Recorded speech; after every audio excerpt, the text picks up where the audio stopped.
Okay.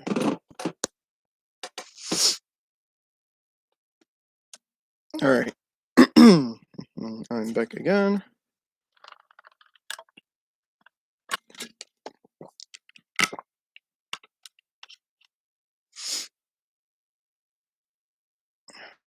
Yeah. All right.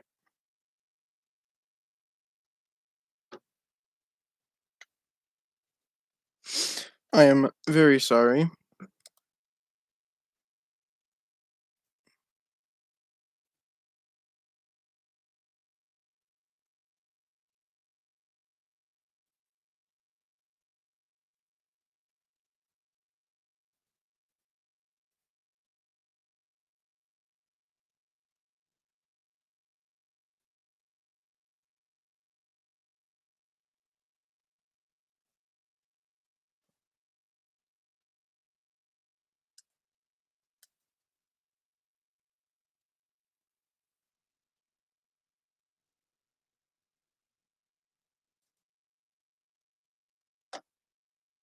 Okay.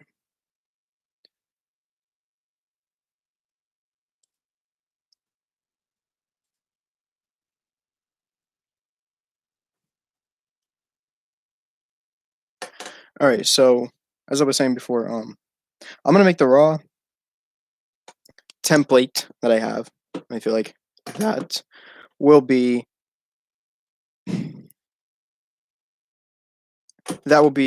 the Raw. Okay. So anybody, and yes, anybody who watches Raw, I'm gonna make it better for next week. So anybody who's on the Raw creative team, watch this. Watch this. As I said before, Raw is 3 hours, so you need to make it entertaining. By entertaining, you need to have some title matches, some stipulation matches, something to intrigue the crowd. So you're gonna start with the first match. The first match, or well, they kick off Raw. You start with Bobby Lashley. You have Bobby Lashley hate on Drew McIntyre. You have MVP there too, discuss about about Drew McIntyre. But out of nowhere, Kofi will show up. Kofi will show up. He will acknowledge the fact that he lost to Drew, losing the opportunity to face him at Hell in a Cell. But he does not disregard the fact that he beat Lashley on an episode of Raw. So he asked for a title match. Bobby Lashley doesn't want to, but Adam Pearce will come in and give Kofi the title match for tonight. MVP doesn't like that idea, but since Bobby Lashley is a fighting champion, the stipulation is in MVP's hand. MVP said after what happened the last time that Kofi took on Bobby, and what we had last week, we couldn't even be at ringside. So the same goes for Drew. Drew McIntyre cannot come to ringside, nor can he interfere. If so, he loses his title match at Hell in a Cell. That right there, obviously, makes it easy for Bobby to win. It's simple. Bobby retains. But McIntyre will stay in the back. We get to our first match. 6-man tag team match. It will be Jinder Mahal and his friends versus Monsoon and the Viking Raiders. Don't know how long the match will go for, but how it should end is Mustafa Ali causes a distraction. Jinder Mahal hits the Colossus on Monsoon, picking up the victory. That's it. That's match 1. Match 2, Mandy Rose versus Natalya. They need to have their match. Mandy Rose will win by roll-up. And the next week you do Dana versus Tamina. That's pretty much how I think it will go. It's nothing legit. It's just how it should be, really. So, and they always should be the second match. Like the women's tag team, they should be in the second airing match. It should be the second match of Raw and of SmackDown. Makes life simpler.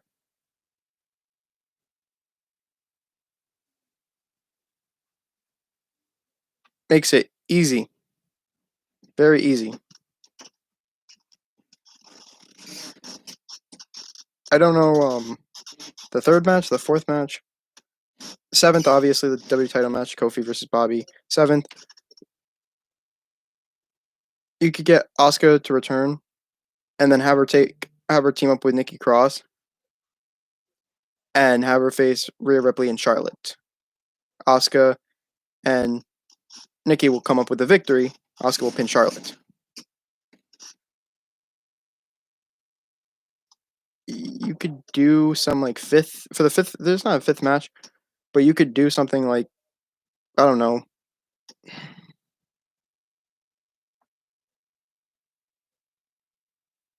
You could do some match. Oh, okay. So for the third match, you do Ricochet and Humberto.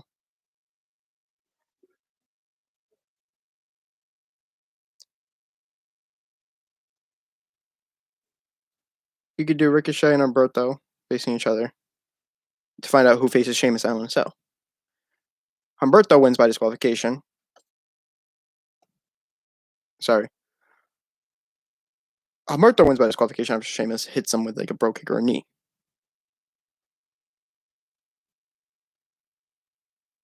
Then you do Matt Riddle versus AJ Styles with Almas and AJ at ringside. Or Almas and Randy at ringside. AJ versus Riddle. Get that match in there. Get the feel like that match is gonna happen. Then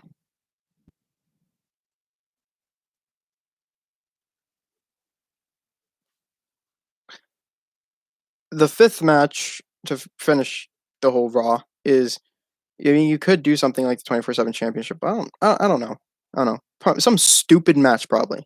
Some stupid match is gonna get involved right there. Okay. What happened to Angel Garza and Drew Gulak? Whatever happened to fucking Shelton Benjamin and Cedric? That's what I think. I think we should do a Cedric promo. But at that point, you should do Shayna Baszler versus Nia Jax to solidify that they're not a tag team anymore. But you should keep them as a tag team. I don't know. Something like that. But you don't want to see the match week after week after week. So here's what I think. I think you should do Shayna versus Naomi for that match. And then we get to the other women's match. You get 3 women's matches. Nice. Shayna versus Naomi. Naomi picks up the victory because we're continuing on with Alexa Bliss and fucking Shayna. Alexa Bliss will hold Alexa's Playground, and Shayna Baszler will. Yeah, Shayna Baszler would want to fight whoever. So it's like you can pick what for that match. I mean, really, you can do any match for the fucking fifth match on the card. But still, that's how I would book Raw. Really. At the end, after Bobby Lashley wins, Drew McIntyre comes out and Claymore kicks Bobby. Meaning that McIntyre's ready, but it's Bobby. That's the question. Obviously, he defended his title, but he's going to defend it again at Hell in a Cell. Maybe inside of a Hell in a Cell.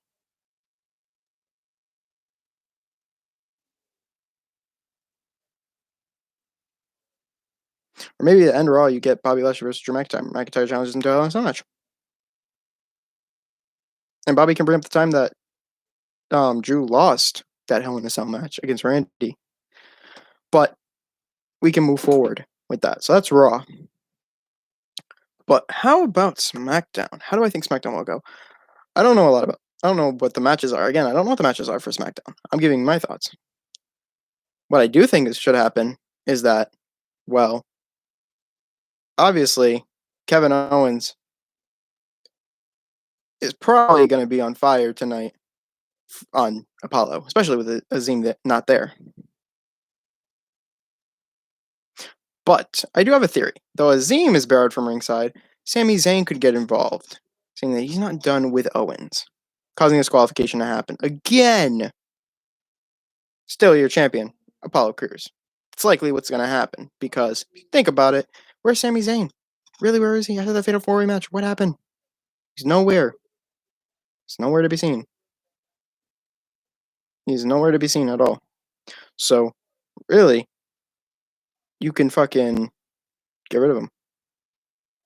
You could get. I mean, Sammy, you could get rid of him, or you can continue him with Kevin Owens because that really be the same thing as him and Seth Rollins. I don't know. I think that should happen though. But no, I think Sammy's gonna get involved. I really do. I think Sammy's gonna get involved, or Apollo will fucking just win somehow. Maybe a roll. I don't know. Something like that. That could probably be the first match. The second match, I don't know what the second match will be, but I want to talk about the last match, the tag team championship match, because this whole SmackDown episode is going to be about the Usos. Okay? Just like last week, it's about the Usos. It's going to be about the Usos. We'll hear Roman Reigns probably cut a promo here and there or whatever. The fuck, maybe Cesaro will come back, healed up arm, will face Roman at Hell in a Cell. I don't know. We need matches for Hell in a Cell from SmackDown. And SmackDown's playing it safe. I like it. But for the SmackDown Tag Team Championships, the Usos and the Mysterios. The Usos are not winning. Let's throw it out there. The Usos are not winning. If you think the Usos are winning, I'm telling you right now, they're not winning. Too early.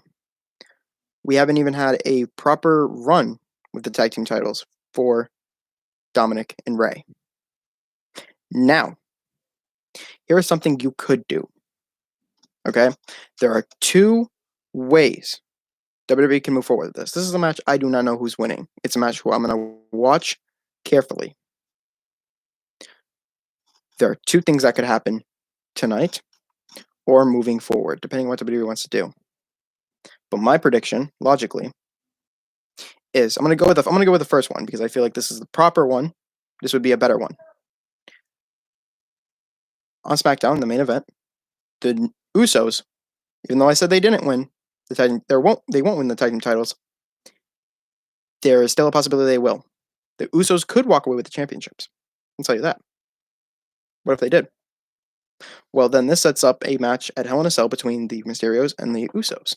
So then WWE can, listen to the fans, of course. But again, it's stupid because why would you give the titles to the Usos just to throw it back on the Mysterios? Because again, this is just because Father's Day is on the 20th, same as the pay-per-view of Hell in a Cell. So there's that.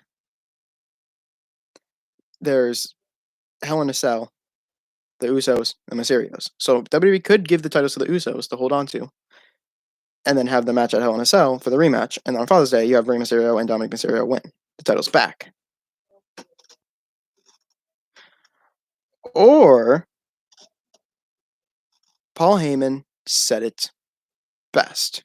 It's the first time he ever met the Usos. And I like the story so much. He's doing so well with the story. Paul Heyman is known for helping superstars build, but he is known for helping this story. You can have the Usos no more. Simple.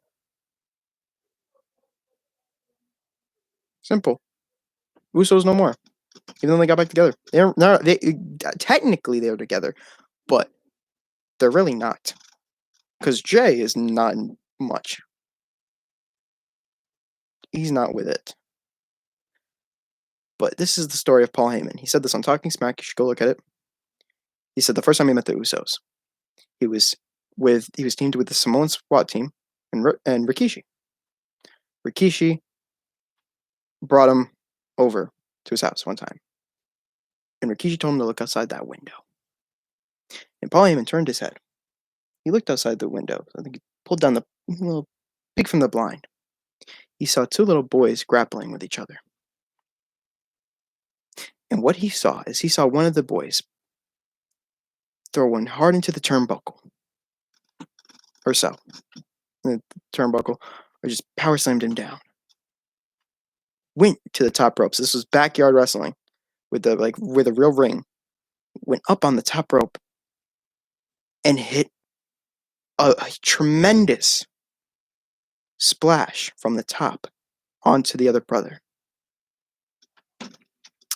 I'm not making this up. Heyman literally said that. He didn't say like probably those words, but he said some of those words. So my prediction could be that actually happens. The Usos turn on each other. Jay turns on Jimmy. Jay gets all frustrated at Jimmy. It is Jimmy's fault. Remember, if this is happening, that means the Mysterios retain, and Jimmy is getting pinned. If Jay is turning on Jimmy, that is clever. That means that Jimmy's getting the fall, not Jay. Because why? And I mean, I say Jimmy because why would Jay be the one to take the fall? I mean, actually, you could do Jay taking the flusher and going and then freaking slams him, goes to the top rope, and hits a splash, and then you hear Roman coming out.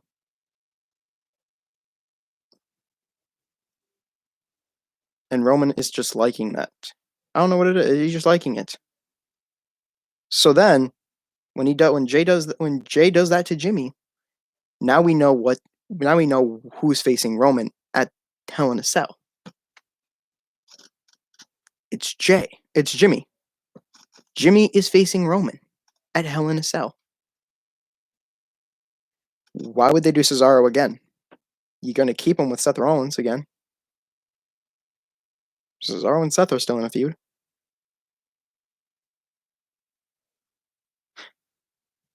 But that's how I see SmackDown. Either the Usos win, and then on Father's Day, the Hell in a Cell pay-per-view, the Mysterios win it back, which makes no sense, but okay. That works. If you make it make sense, it works. But again, who's attacked Ray? Wasn't Roman. I guarantee to you it was Jay. Guarantee it was Jay. Or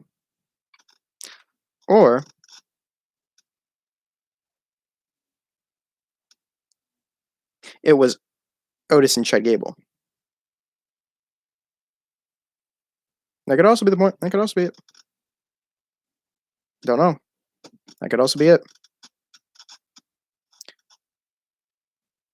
But I'm going to go with the second one. Usos turn on each other.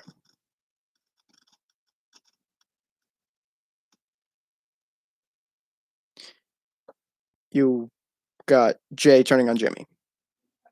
One of them's taking the fall. Don't know who. But you can tell them apart now, which is great. Jay has spike hair. Jimmy, what? Hat? No hat. Well, actually, take out the hat, but it doesn't matter. You could... Probably Dominic will pin... I don't know. You could do Dominic pinning somebody? Because Ray could be injured. They're going to go after the ribs. Which could mean that the Usos attack them.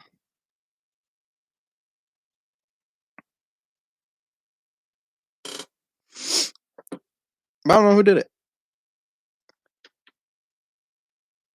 That's how I would do SmackDown. I really think that should happen. SmackDown should be like that.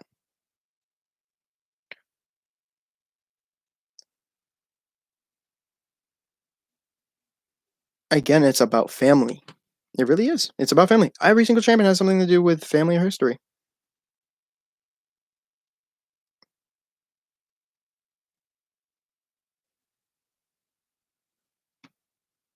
It just happens. It just happens to be that way.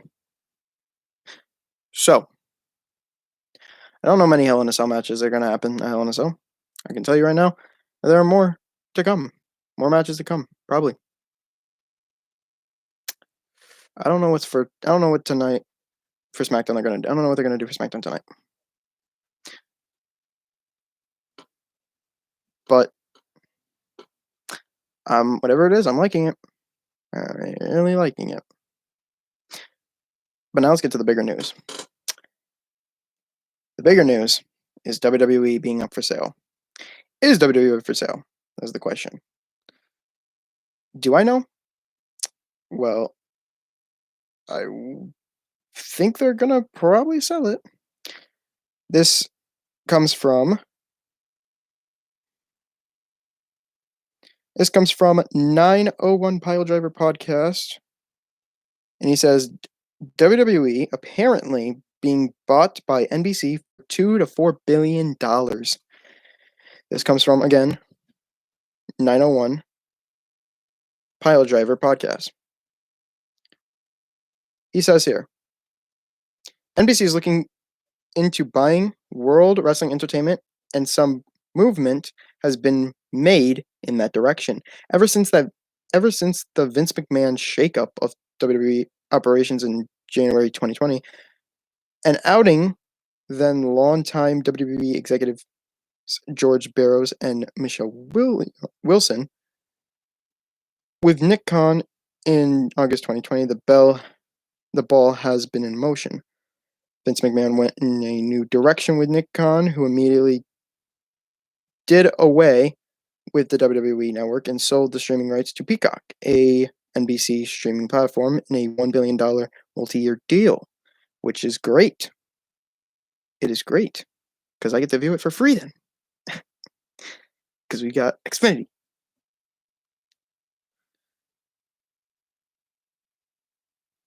No figures have officially been brought up, but WWE sources say the deal, if NBC were to buy WWE, would be in the range of $2 billion to $4 billion range. Vince McMahon, who will turn 76 this August, the 24th to be exact, is said to be looking at Nick Khan to set up WWE to be sold in the coming years, and moves are already being put into place for a smooth sale. WWE is clearing house and streamlining their roster of superstars and office staffs with releases and layoffs to cut back on payroll spending and increase the profit margin to make WWE look attractive as possible to NBC when the time comes to sell. Sale? To sale? To sell. Or sale.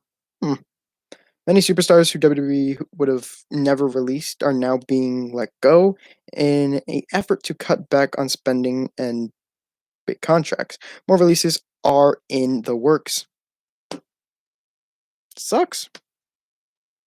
The McMahon family has had a legacy in professional wrestling unlike any other, and with AEW becoming increasingly popular, the time of WWE being the premier wrestling company is no more. Vince McMahon is looking to make one last big cash out before he retires. This was sourced. Sorry, this was written by 901 Pile Driver Podcast, but the source was actually by Slice Wrestling. So Slice Wrestling gets the credit. You're using it for educational purposes.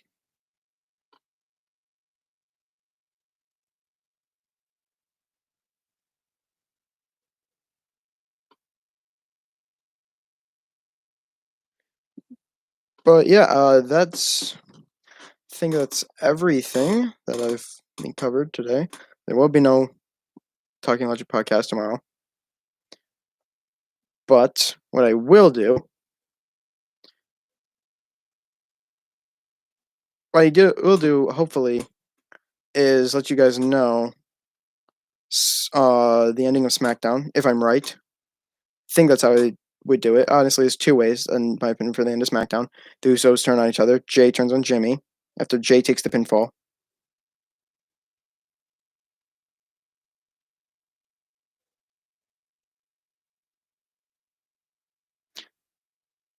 Or the Usos win. And then at Hell in a Cell, they get the titles back, which again makes no sense. But that one, the Usos turning on each other, they fucking grapple with each other, and push each other, shove each other, and then Jay super kicks Jimmy. Jay goes to top rope, splash. We close the show with Roman coming out and just being mad, I guess. With like a simple, like, no mic in hand, just saying like, when will you learn? You know? Or when Jay comes out and goes up to Roman and he tells him like, when will he learn? You know? This is all about the Usos. Again, all about the Usos. This is all about the Usos, not about Roman. It's all about the Usos. because Roman's giving the opportunities to his family. To his family. All right, now I'll wrap it up here and end the show or discussion. Again, no talking Andrew Pettis tomorrow. I'll probably have something planned still today after SmackDown ends. All right. Have a good day. Stay safe.